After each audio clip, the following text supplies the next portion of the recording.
Good evening, and a very warm welcome to the British Cartographic Society Teatime Talk. I'm David Sherrow, I'm the Secretary of the BCS, and I will be chairing today's session. I'm very pleased to be able to welcome our guest speaker, David Peel, who is the owner of Peel Land Surveys. David has been producing maps for over 40 years, I think, and he'll be talking to us about various aspects relating to orienteering maps, including what they are, how they differ from other standard maps, and some details about the production process. Now, I was very interested to learn in our brief chat, David, last week that our paths may well have crossed in about 1987 while he was studying what was then Portsmouth Polytechnic's Department of Geography. And I was in the same building, having just begun my career as a map librarian. So I'll be fascinated. Yeah. So I'll be fascinated to learn what you've been up to in the intervening years. So over to you then, Dave. Okay, well, thank you very much for inviting me to speak this evening. Just to let you know what I'm going to talk about, I'll start a little bit about me.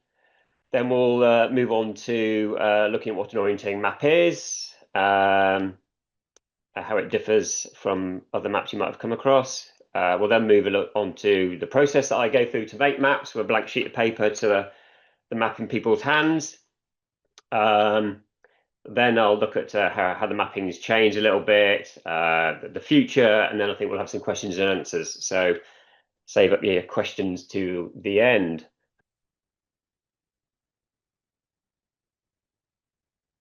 Okay, it all began a long time ago. Yeah, as David said, I've been making maps for 40 years or so. And it all began, the sort of passion for making maps, the passion for orienteering was when I was 17 years old, way back in 1982. So the mathematicians amongst you can work out how old I am. And my dad signed me and himself up for an orienteering map making course in the West Midlands where I grew up. And we spent a weekend on that. And as part of that little process, my dad was going to make an orienteering map and I was going to make an orienteering map. And yeah, we went on the course. I thought this was quite interesting. And over the next year or so, I used to cycle out after school out to Shugborough Hall, as it was, which is a National Trust property now. And yeah, set about making an orienteering map. Back then, it was scribes and masks and pen and ink and stuff like that. My dad also made one in parallel, and it soon dawned on me that my dad wasn't so good at it, and I was an awful lot quicker, and enjoyed it, and that sort of passion has stuck with me really. And as David said, I went to uni, or poly as it was then. I went to Portsmouth Poly, did geography. Then I went to Glasgow, did a diploma in photogrammetry, and then I was fortunate enough to get a job at Harvey Map Services as a photogrammetrist. So I was working with aerial photos there, taking information from the aerial photos, making their well-known walking maps. And I worked there for about 7 years. And then I set up my own business, Peel Land Surveys, 1996, 30 years ago now. And I was happy to make any maps, really. But the reality was orienteering maps was my speciality. I was good at it. I was efficient at it. And I would say 95% of the work I do is making orienteering maps. And that is for schools, for outdoor centres, for orienteering clubs who are organising races or just for their members. I've done, some people might have heard of the OM or the KIM as it was back in the day, which is a mountain marathon. I've done big mountain marathon maps. But as I say, 95% of my work was orienteering maps. And the map you can just see on the screen there is Hanchurch Hills. It's not my first map of Shugborough. I couldn't actually find that because I only had paper copies back then.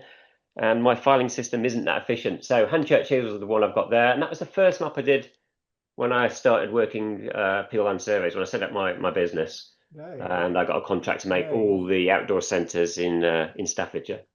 Okay, so what is an orienteering map? Well, orienteering is the sport whereby you navigate across country using a map and a compass. So in theory, it can be any map you like. It could be an Ordnance Survey map. It could be a tourist map. It could be anything. It could be an A to Z. But orienteering takes part in the countryside. More recently, people have found a desire to run around streets and use the labyrinth of alleyways you get in old towns and villages. So there's an urban setting now. But if you speak to any person that goes orienteering regularly, they'll say you have to have a proper map. And proper maps are those which are made to the International Orienteering Federation's ISOM.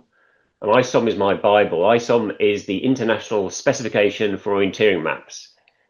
Come on to that a little bit more later. So generally speaking, orienteering maps in the countryside setting are 1 to 15,000. So larger scale than your traditional Ordnance Survey maps. 5 metre contour interval. Sometimes you'll have 2.5 where it's very flat, but generally 5 metres. And then you have enlargements of that, 7,500 or 10,000. It just makes everything a bit larger for people to be able to see the maps more clearly. In the urban setting, where you've got lots of streets and buildings and alleyways, you're looking at 1 to 4,000 with a 2 metre contour interval. So an awful lot more contours, but generally towns are quite flat, so the contours don't have too much an impact. If we're looking at areas, size, 1 square kilometre is a small area, 10 square kilometres is a big area. I mentioned mountain marathons, and those were 10k by 20k, so yeah, close to 200 square k. So those are much bigger areas. So in general, they're more detailed than the Ordnance Survey. I'll just come on and show you a couple of examples. So what I've got on the left is an Ordnance Survey extract, and what I've got on the right is the orienteering map of the area. So you'll immediately see the similarities. You've got Lady Bower Reservoir on the top right-hand side there. This is Hope Woodlands in the Peak District. Some people might recognise it. But the colours are different. You don't have some of the information that the Ordnance Survey has, because for people navigating on the countryside orienteering, you don't need spot outs. You don't need that tree information. But of course, the map is enhanced with other information, which is more useful to people. You can see the structure of the walls perhaps is still there. You can see, I don't know if hope people see my mouse, but I'm moving on the map on the right, so you can see the walls. So the general structure is the same, but there's more detail. I'm going to run through a couple of examples. Here's another one. Again, you can see there's an awful lot more information on the orienteering map. Arguably, what is important to someone navigating the countryside is the topography of the ground. Competitors aren't really interested in the name of the building, the spot heights, whether there's a spring there. They want the information that's going to help them, that they can see in the terrain, the big landform features. But you'll all notice if you look at this slide, the slope is pretty uniform on the Ordnance Survey map. But if you look at the orienteering map, you've got lots of wiggles and contours, more shape being shown. Because that's there. You've got big boulders shown which aren't on the map. You've got some small cliffs on the bottom left-hand side of the orienteering map, just down here, and you've got little areas of marsh, lots of green bushes, rhododendron bushes. I think in this case, you've got areas of holly, so a lot more detail. But again, those main structures of the OSA, you've got the walls up here in the top right-hand side. You've got the path running across the reservoir in the top left-hand side, and you've got the river as well. Another example, this is an open area, so quite a bit simpler in some respects, but again, you can see there's an awful lot more detail in this orienteering map. We've got a lot of detail into the rock that's there. These are big boulders, maybe some of them are 2 meters high, 3 meters high, so substantial things that you can't really miss in the moorland. You've got lots of smaller paths as well. Again, there's a lot of similarities. You've got a lot more sort of the wetter ground shown, and then lots of stuff that we don't need on our orienteering maps: the spot heights, the text, the names, the CP boundary, the Sheffield Derbyshire boundary. All jolly interesting, but no use if you're trying to navigate, because there's not a great deal there to show you. So generally speaking, similarities, but a lot more detail. This is one from an urban environment. And again, you can see lots of similarities. I've just taken a snapshot of Magic Map to show you the town centre. This is Rotherham. You can see the church. Was it a cathedral actually in Rotherham? It might be a cathedral. I don't know. I'm sure someone could put that in the chat. So that stands out on both maps. But again, what's important to people running around the streets, when you've got trees on there, they're not interested in the text. They're not really interested in the property boundaries as well. So if we look at this square building in the middle, for the orienteering competitor, they're not really interested how many properties there are around there. All they need to know there's a big square building. And likewise, these thicker, darker lines, they're boundaries that can't be crossed, so really important. So they're really given far more emphasis. So orienteering maps are trying to show in greater detail what's in the lie of the land, what features are more important to the user when you're out in the countryside or in the urban environment. Whereas the Ordnance Survey is trying to show a whole raft of other stuff as well. Okay, so how did we get to those maps? So orienteering started 1886, according to Wikipedia. Swedish military used it at training, and they used topographic maps, quite basic, but sufficient enough. But as the sport grew, as competitions got bigger and people used to compete against each other, there was a desire for fairness, and the topographic maps might become out of date. They wanted to show more information.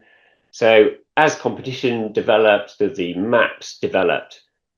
But people realized you needed a common spec. So someone taking part in a competition in Sweden, their map would be very different from someone taking part in Scotland, for example, or Japan, or wherever it might be.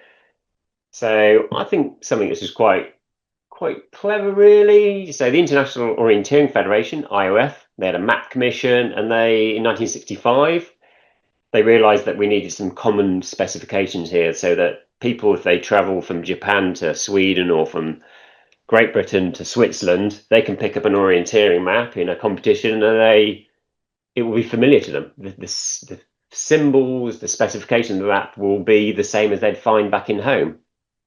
Now, obviously, on the ground, some things would be different, but a black dashed line is a path in Scotland, it's a path in China, it's a path in South Africa. So it makes international competition fair. So ISOM, my Bible. Okay, so and this goes into all sorts of detail. I'm sure many people have seen some similar things in their own work environment. It just sets out exactly what symbols are to be used. So this is a snapshot, by the way. This isn't a typical page. I think there's like 50 pages in it. So it starts off with general information, sort of a strategy, the ideas about what we're trying to achieve. So I've taken a little sample there, minimum gap. So the gaps between certain symbols, so that they're clear to read at the specified scale of 1 to 15,000. And there's a whole raft of stuff in there. It also tells you about things that you shouldn't perhaps do as well, common pitfalls.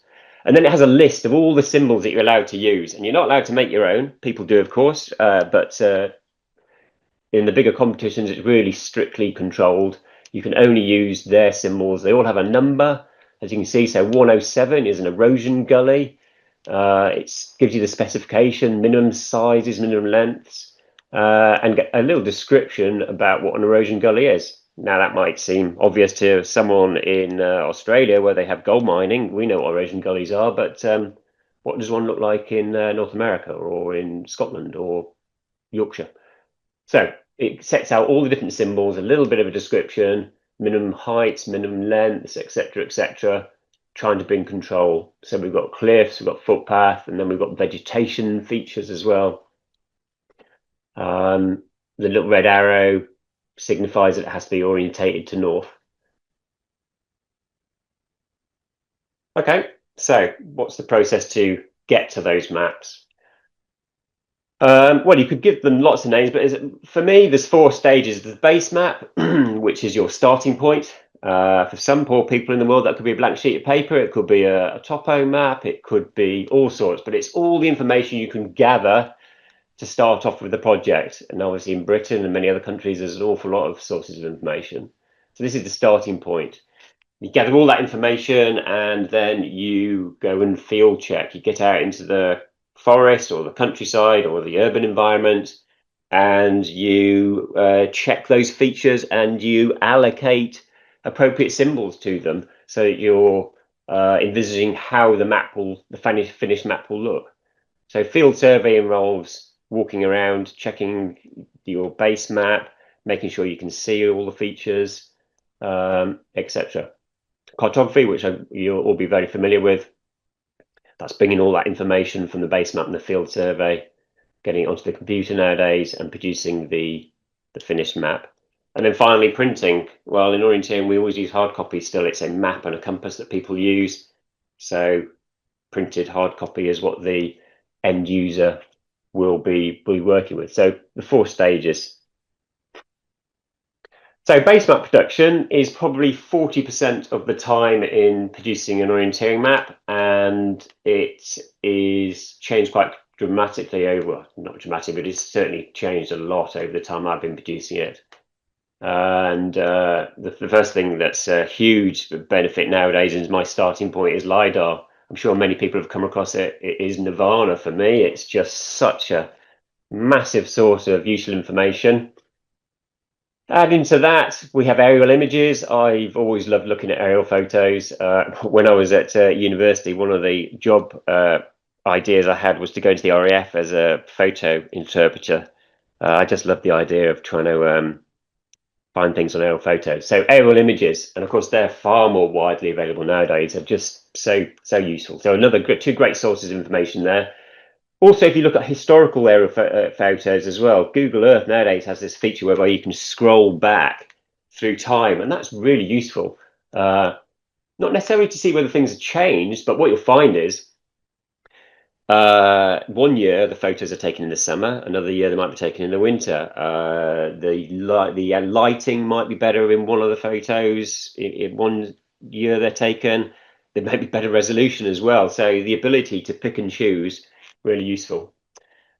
Of course, we use topo maps as well, so you'll take some information from those, Ordnance Survey in Britain, but other maps as well. I've also found a really useful source of information is Strava heat maps. I'm sure many of you use Strava. If you don't know what Strava is, you probably don't do enough exercise. Strava is the one of many apps whereby you can plot your exercises, where you've been walking, where you've been biking. But the heat maps, they're quite revealing. They show where footpaths are. They show all sorts of useful little snippets of information. So, we're adding extra little layers of information, everything we can gather, really useful, because it saves you trudging around in a forest or a bit of moorland. It's much better to gather as much information as you can. In the urban environment, well, the Ordnance Survey is just so useful. It's so up to date, but it's not that up to date. It's not up to date. So very often you will find in a town some building has been knocked down, or they put a new housing estate. And planning websites are another little gold mine for information to patch up little holes you might have in your base map. And again, save an awful lot of time. And then Street View. Street View is, well, I wonder how I'd ever survive with it. Obviously, out and about in the countryside, you don't get much Street View coverage. You get the odd thing on tops of hills, but in an urban environment, it's really useful. It's almost like walking along some streets.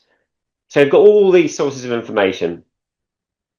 Okay, so I want to have a look at some of those and just show you how useful some of them can be. So with LiDAR, look, I use LiDAR a lot.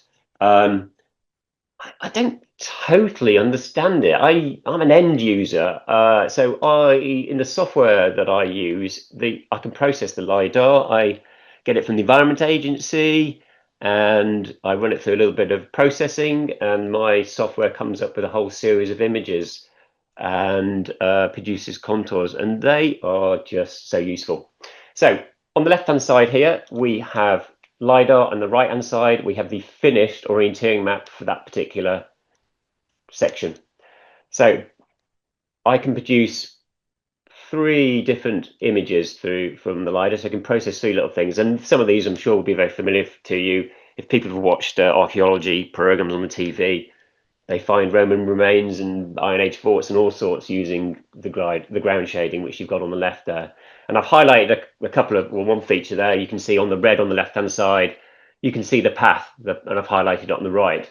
So from this image, I can see lots of footpaths.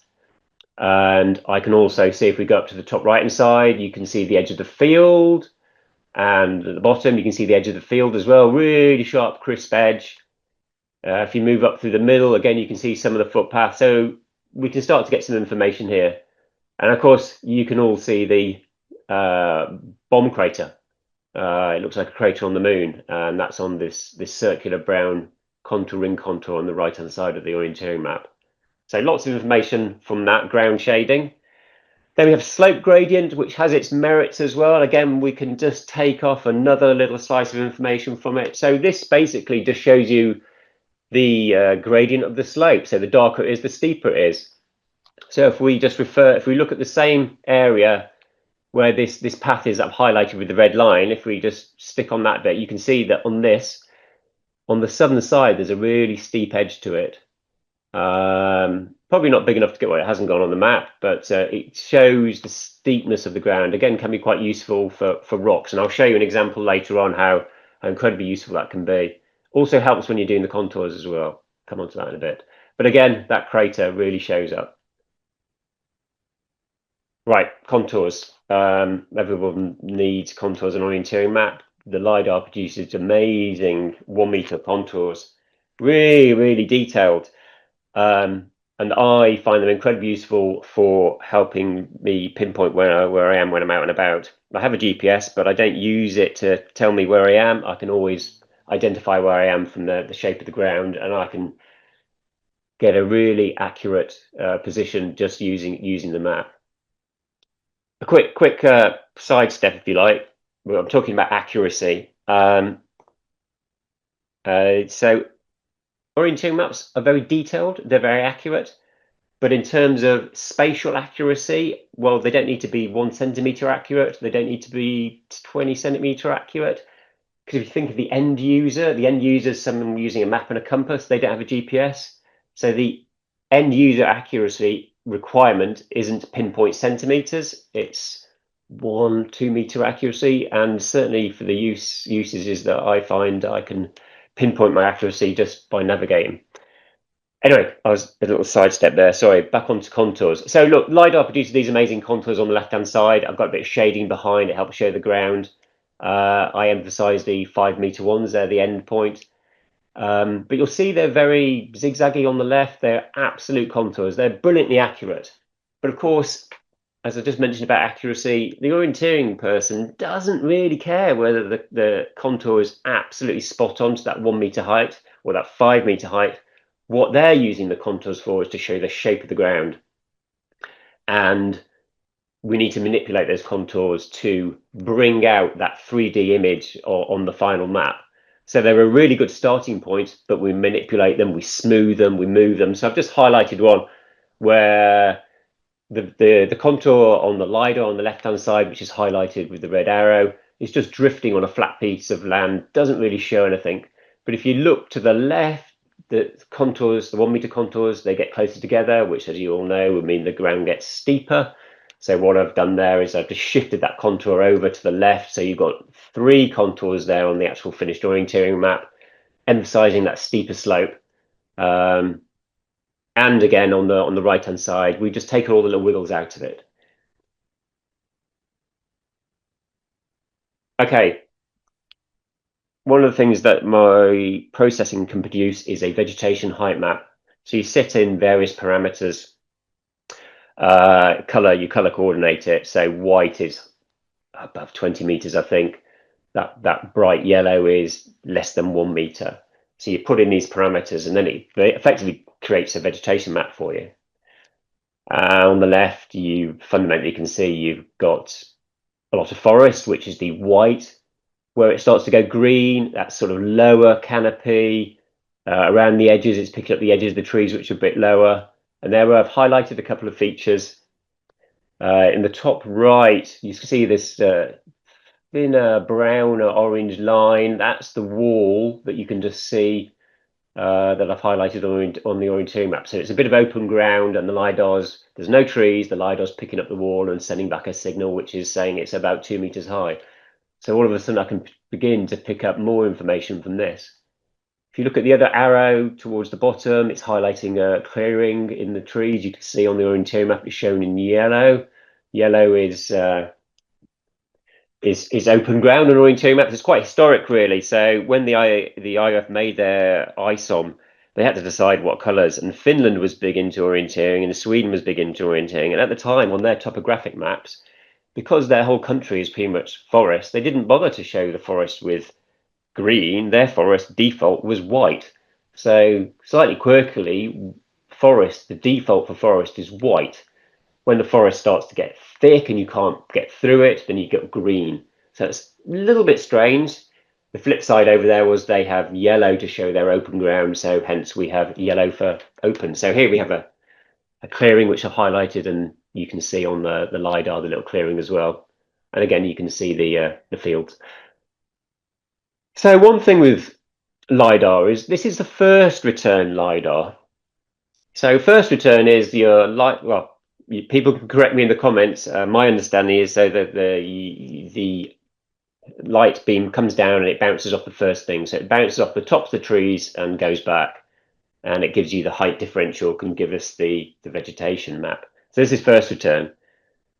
So in a forest, you're just getting the tops of the trees. You can't see anything through it, which if you look on the right-hand side, we have a lot of forest and we have a lot of bushes in there.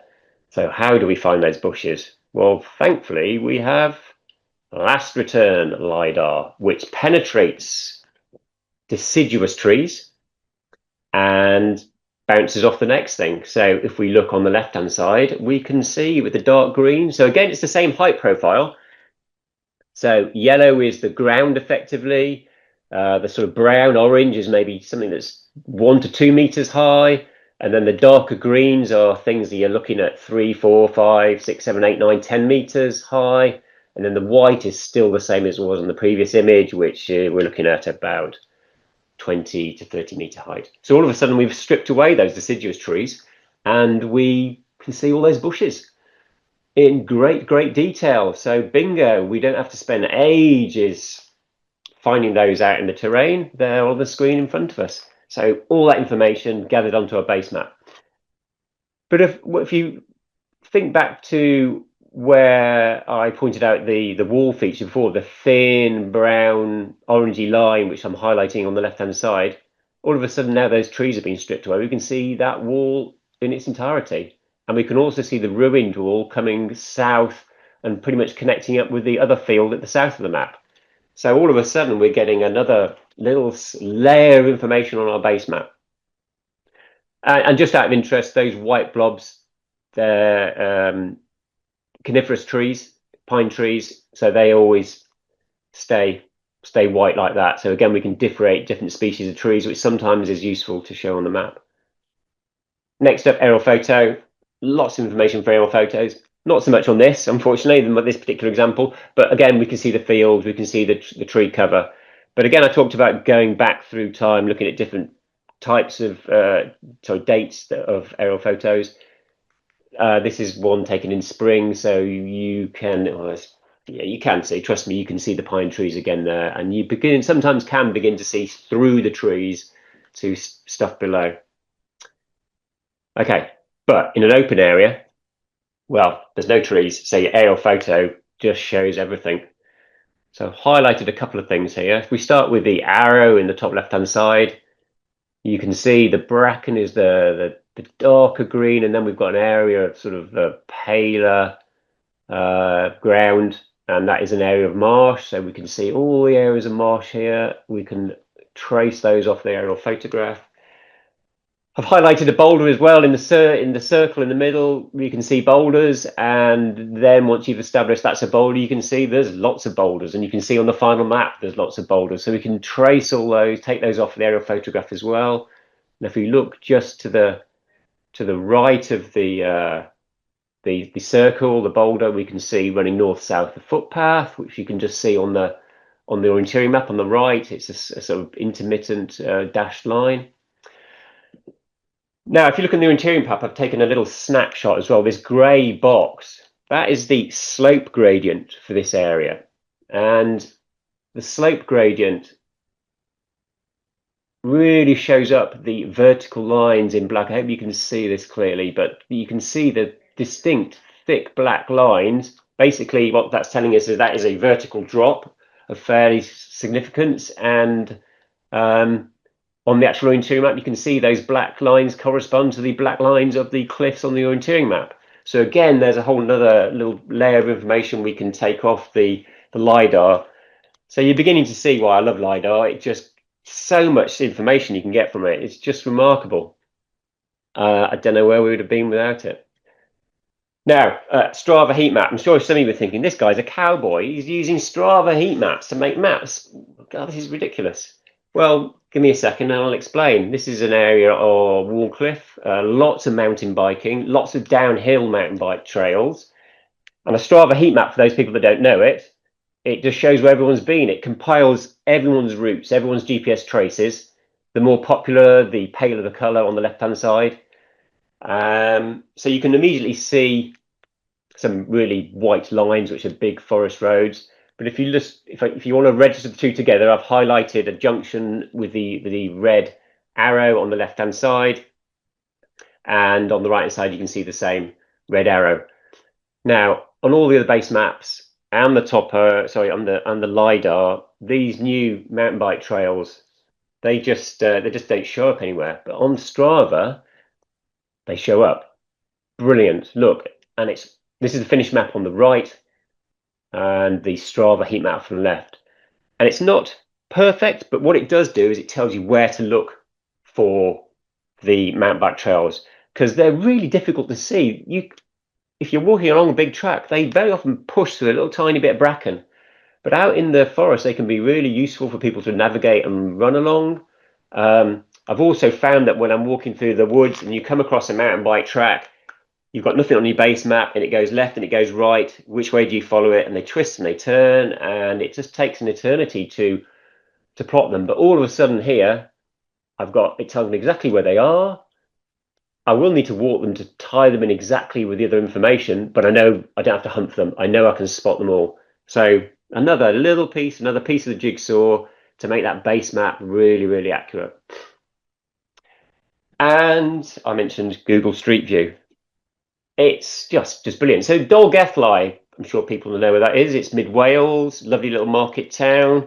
I went on holiday with my kids in the summer and we fancied doing a bit of orienteering. So I made a map in the office remotely, gathering all the data.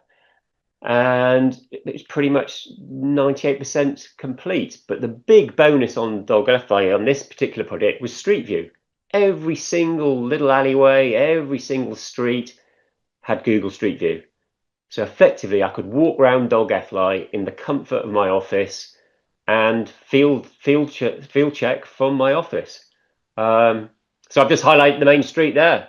Arrow pointing where it is, and you can see the parked cars, and the parked cars on this map, this example of the little black dots. Black dots doesn't mean parked cars. Black dots means numerous obstacles, and I've suggested on this particular map I've used that symbol to represent parked cars. Another brilliant piece of information out on the internet, really useful in the environment, in the urban environment. Really useful for popping, just looking back as well afterwards and just refreshing your mind on stuff. Okay, so that's all the gathering of the base map. As much as you can. The more you gather, the less time you have to spend in the field. So field survey, probably spend 40% nowadays. I suggest when I started, I would have spent 75% of the time in the field. So it's really reduced that time out in the office. Of course, on a day like that, in my photo, that is me, by the way, working in Scotland, Rannoch Forest this summer. There's nothing better than being out in the countryside on a warm, sunny Scottish day, but trust me, it's not like that every day. So it's nice to spend a little less time out in the field. So I'm old school. I use a printed base map. I have the vegetation, the LiDAR vegetation, and I have the contours, and I have all that other information that I've gathered drawn onto my base map. And I print that out and I laminate it, and I have it on a trusty small A4 survey board. I have acetate drawing film, which I put on top of it, and then I have 2 pencils, and I walk around and I make notes. And there is nothing as quick and as accurate as a pencil. A nice, sharp, propelling pencil, you can make notes really accurately, really quickly. And I've tried tablets with those stencils, but it's just not the same for me at the moment. And it's about efficiency, so I'm sticking with old school for the time being. I also have a GPS trace. That's quite useful to see where I've been afterwards. It's not a sophisticated GPS. It's just a Garmin, but it's accurate enough, especially when you tie it in with other information, to give me a little bit extra bit of info. And then I take my phone and I use Google Maps when I'm out there. It's just really useful to have a quick look at the aerial photo, refresh your mind as to what's perhaps on your base map, check exactly where you are. But again, that's just on my mobile phone. And what do? Well, I need to walk around. I need to see everything. I need to confirm everything on my base map, that I can allocate one of these specific symbols to it on the final map. So I need to see everything. I don't need to visit everything, but I need to see everything. Some things I will want to visit. Obviously, line of sight in an open area, you can see an awful lot more from one spot. But this is a GPS trace of an area just to show you where I walk. So this was 6 trips out to an area near Barnsley. That's probably 2.5k by 1k, something like that. And the blue line is where I walked, basically. Obviously, I walk a lot around the path, but I cut through. I go and see things that I need to perhaps are uncertain from my base map.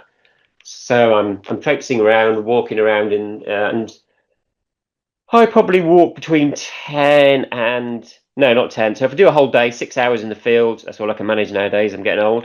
6 hours in the field, I'll do between 12 and 20 kilometers, and that's between 15 and 25,000 steps. So it's physically demanding. I'm really tired at the end of the day, and I used to be able to do a full 5-day week, but I can't anymore. I just do 4 days when I'm away in the field. It's just hard work. Okay, so next stage. I've got my base map. I've been in the field. I've taken notes, and I want to draw it up on the computer. I want to use some cartography. So what I use is a piece of software called OCAD, the Smart Software for Cartography. Swiss. This is a guy, Rennie Steiniger, in the mid-90s, produced this piece of software specifically for orienteering maps. Prior to that, people had used things like Adobe Illustrator, but they'd have to spend an awful lot of time creating all the symbols. This guy made the CAD-based software. All the symbols you can see on the right side, all the symbols are pre-set up for you. All the colors are pre-set up for you, and it's just a fairly typical CAD-based drawing software, really. And I'll scan in, so I'll have my base map in there, and I'll scan in my notes, and then I'll just draw away. Right, I just checking where I'm up to, because I wanted to perhaps, let's just see what's coming next. Okay, I'll just go a little bit further, and then I'll see whether I can do a little practical for you. So map printing, again, this is well defined. It's really important the colors look right. Traditionally, you used to use offset litho printing, use 6 Pantone colors. They're the ones across there. So they used 6 specific colors, and the maps were generated with just those colors. And what it meant was the contours were brown, so they were just printed with one color. They were super crisp and super sharp.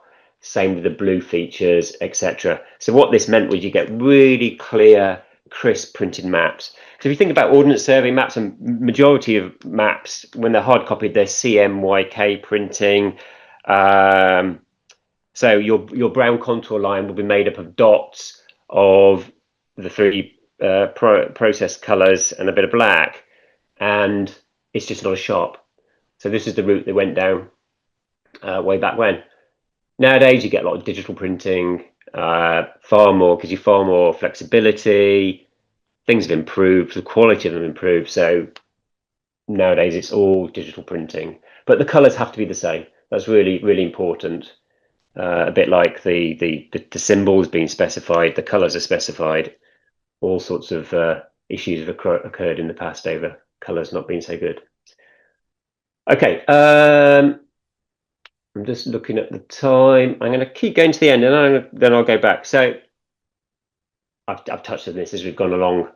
How has mapping changed? Well, look, I started with scribes and masks. Offset litho printing's changed. Pen and ink. Who recognises rotating pens? Who's got some of those tucked away at the back of their office drawer? Oh man, I used to hate them so much. They're brilliant, but they never worked. I was always unclogging them, and oh my word, I was not unhappy to see the back of those. Base maps have moved on with LiDAR. We used to have photogrammetric base maps. It's all changed. If we look to the future, well, okay, so tablets and GPS. I talked about being a bit old school and having my printed base map out into the field. It still works for me. I'm doing this as a business, and efficiency is all part of it. There are plenty of people who make orienteering maps in their spare time as a hobby for their local orienteering club. These are the guys with the tablets and the big GPS in their rucksack, spending hours and hours, blowing the screen up, shrinking it, spending a lot of time. I think that is the way to go. These things will always improve. But what I see is drones. I mean, drones have come on. I can see myself sitting in my office and sending a drone out to go and look at something rather than having to go and see it myself. So that's possibly the way. But I suspect that all that will be surpassed by AI generated maps. And you've seen all the information we can gather without ever going into the field. And I showed you that dog airfly map earlier. It was probably 95% complete. Certainly good enough for me and my kids to run around. Probably good enough for many a small, unimportant orienteering debate to take part. I think we all like to think we can't be replaced by AI, but I'm beginning to think I can be replaced by AI. All that data is out there. There is interpretation, but I'm sure that can be taught. So I'm beginning to think that it's possibly time for me to retire before I get taken over by a computer. Okay, I was told I should keep going for 45 minutes. I've finished talking, so I'm just now going to see if I can. We're not going to do any questions now. We'll come back to that. I'm going to share something else. So I'm just going to do a little bit of drawing for you. This is the OCAD software that I use. And you can see I've got the vegetation base map there. This is an area in the New Forest. Can't see that, Dave. Oh, say again? Can't see that, Dave. I'll just see what any questions slide at the moment. Okay. Thank you for butting in. How am I going to change to... I'm sharing my screen still, am I not? You are still sharing your screen. We can perhaps if you stop the PowerPoint. Okay, I'll tell you what. I'll close PowerPoint. How about that? I can just see you. Okay. Let's go back to Zoom and I'll share screen again. Is that better? You got a white. Have you got yellow map? Yeah, that's got it. That's it. Okay. Right. So a quick practical for a few minutes just to give you an idea of what I'm doing. So here I've got my map in OCAD.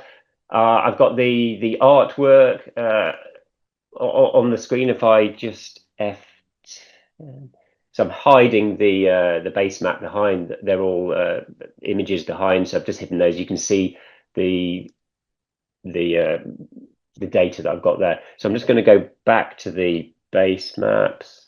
I'm going to change. I'm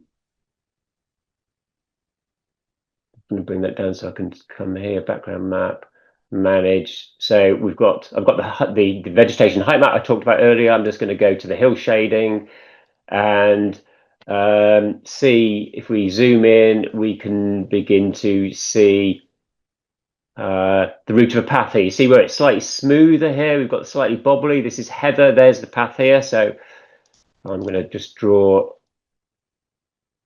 a path along here, and you can see how I can trace it along here. And also, if we come down here, we've got another path here, which is a bit smaller. I know it's smaller because I looked at the aerial photo, which I'll show you in a second. So I have the ability to import the aerial photos from Google, which are rectified in the right place. So if I just go back to background maps and manage, Here's the photo I brought in earlier. Close, and if I just zoom in here, you can see it looks a bit grey and dark, doesn't it? But you can see the route of the footpath that I was just drawing, and again down here you can see the route of the footpath, and we've come off the aerial photograph there. If we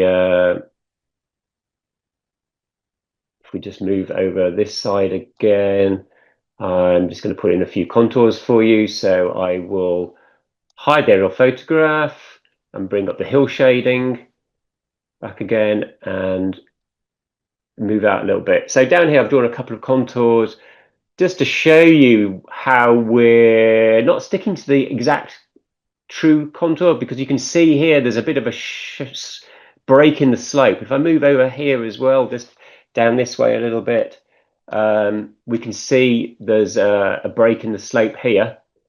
So I'm going to move the contours around a little bit. I'll just choose the contour symbol that I want. It's just a normal contour. So I'm just going to draw the contour. So I'm exaggerating this slightly. There's actually a hill there, so I'll do that in a second. Exaggerating, going up the slope. And then we come to this little feature here, when you can just see from the shading, it's like someone's scooped out a bit of the ground. So I'm going to pop the contour through there. And then see, there's another little scoop out here. So I'm actually moving the contour up the slope 2 meters to emphasize this feature. And then we're off up the valley again. I'm going above the contour just to exaggerate it very slightly. And I'm coming down the other side of the screen. And then we have a contour. If I go back to the beginning of that contour and use a form line. A form line is a little intermittent symbol that you can use to exaggerate features. And from the shading, there's a slight little rise here. So I'm going to put a little hill on there. So there we go. And yeah, okay. It gives you an idea. I'm conscious we're using up time. David, do we have many questions? No questions yet, but if people would like to put them in the chat, please do so. I think I'll call it a day at that, because I could keep going forever, and I'm sure some of you perhaps have had enough of me chit-chatting and perhaps want to know something.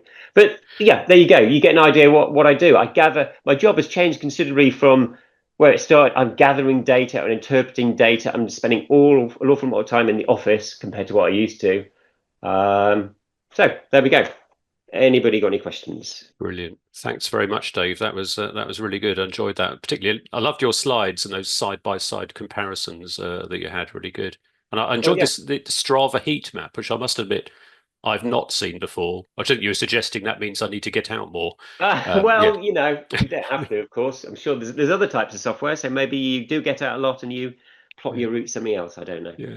It may be reflected on a number of other things. Firstly, it's very appropriate that you're talking about this today, because the Great South Run takes place here in Southsea, where I am, on Sunday. And it made me think about my first experience with orienteering, which I think was when I was in the Army Cadets at school. And we were told that we have to do this orienteering exercise. And as a naive 15-year-old, I suppose, I thought that meant just a nice little walk in the woods with a map and a compass and perhaps a picnic. And I was absolutely gobsmacked to discover that you had to run. I had no idea at all that it was kind of a race. But there you go. Yeah, I think we have a question. We have got some questions coming in. Right. Okay. So yeah. Do you want to read them out? And So Catherine's asking, is the software you're using free to use? Oh, I wish. No, it's Swiss, so that means it's very expensive. And it's used to be just like lots of software. It's on an annual license. You pay for a subscription nowadays. You can get free versions, but it's pretty powerful. It does a lot. And I particularly like that LiDAR processing feature, which is just so useful. So I'm happy to pay my money each year. And Robin's asking, how do you manage licensing, etc.? You said some of it is based on OS data, but also you're using screenshots from Google Earth. So I'm working, all my maps are contracts for the end user. So I'm not publishing the maps. The data I use, and all the maps are generally through British Orienteering. British Orienteering has an agreement for certain amounts of data to be used, and they pay a license fee for it. I also pay a license fee to use Ordnance Survey data. Okay. And it's a question about what the turquoise dashed line represents on your map. The turquoise dashed line. It could have been either marsh, or it could have been. So I'm guessing it was areas of marsh. So you have two symbols for marsh. You have. Let's just see if I can go back. Can you see my map again? It's just about to pop up, I think. No, it's not there yet. Doesn't want to load it, does it, for some reason? No, it's not playing ball now. Well, okay, so it's either marsh, which is blue, or it could have been. I'm guessing if it was turquoise. It wasn't turquoise. I'm guessing blue, and I'm guessing it's either a ditch or areas of marsh. That would be my guess. Okay. Answer that. And Susie asks, when you have a discrepancy between the LiDAR and aerial photo in laying out the path, how do you handle that? Is one more accurate than the other? Yeah, so I noticed that on my screen that my path was running parallel to the aerial photograph. So well spotted on that. Yeah, so my philosophy, well, the error was the width of a footpath. And the width of the footpath is within acceptable error. So it doesn't matter for the end user, but of course we like to get things right. And my philosophy is the LiDAR is always right. So on a footpath, I'll take it as the LiDAR. However, the one caveat is that LiDAR does date, and some of the British LiDAR is getting out of date. So certainly some vegetation, and certainly on this project in the New Forest, lots of the gorse had been burnt, lots of it had been cleared. So the more up-to-date aerial photos can be correct, but in that particular path instance, I'd go with the LiDAR. Okay, brilliant. It's one in from Harry. On the urban orienteering maps, I noticed that road street maps are omitted. I assume that this is deliberate. Sorry, say again, what are omitted? Road street maps are omitted. Names, could that be perhaps? names, perhaps? Yeah. So Yes, names, yeah. It seems obvious to me. They're of no use whatsoever. But I can hear where you're coming from actually, because of course you can read a street name on the side of a building. No, so it's the tradition of the sport, which has come from a forest environment. So you just don't have names at all. You're using your skill to interpret the topographic features. And okay, let's say we went to Japan, for example, and ran in a competition. Well, if they start putting the street names on, well, the Japanese would be home and dry. But I don't know about anybody else, but I'm not so hot on my Japanese. So I guess that's a fairness thing as well. We don't put the names on. Great. Do you think that the symbol specifications are sufficiently bold, not too finely detailed, to allow us older people to cope effectively with map reading in the forest? Yeah, that's a very good question. I'm sensing this person's struggled to read a map in a forest. Yeah, so when I mentioned earlier, so they're all specified for 1 to 15,000. But what I did say was that sometimes they're 1 to 10,000 and 1 to 7,500, but those are enlargements. So what you'll find is in any particular competition, you might have a 15,000 as the default, but for older competitors, their courses might have a 1 to 10,000 or 1 to 7,500, which is a direct enlargement. So all those symbols get larger. So problem solved to a certain extent. Great. Now, I believe, Dave, that you produce orienteering maps for schools. Is that right? Yes. Is the Yes. specification any different for schools? Well, yeah, I didn't want to get too complicated on specification. Fundamentally, it's the same, but there is a different spec which basically brings in a few more symbols for the kind of things you're going to get around a playground. So quite a few more for playground equipment. But fundamentally, the school maps are like the urban maps. So the emphasis is on those urban features, edges, pavements, buildings, hard stuff like that.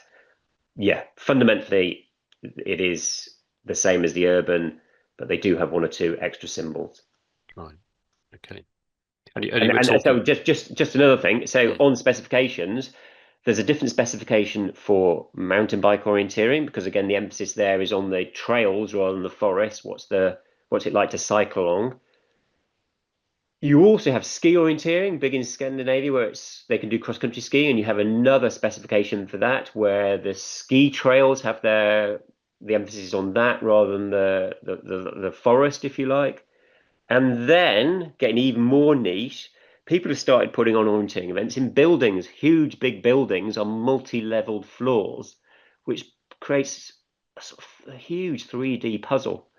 And again, there's a sort of fundamentally the symbols are the same, but they've started to introduce separate symbols for things you'd specifically find inside big office buildings.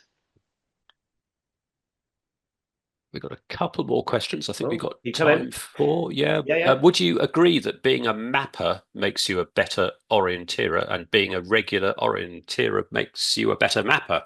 Oh, good question.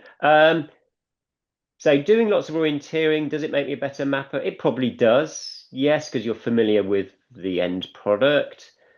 Does being a mapper help me become a better orienteer? Yes, to a point it should do in theory, but I just can't help but critique the product that I'm using, whether it's my own map, in which case I'm tearing it apart and finding fault and trying to learn at the same time rather than focusing on finding that next checkpoint. Or if you know the area too well, you'll think, I know where that is. And you won't use the map to choose your route. You'll use the route that you took when you walked back to the car that day, and inevitably it won't be the quickest. So yes and no, pluses and minuses. I would say on average, they both help each other, yes. Right.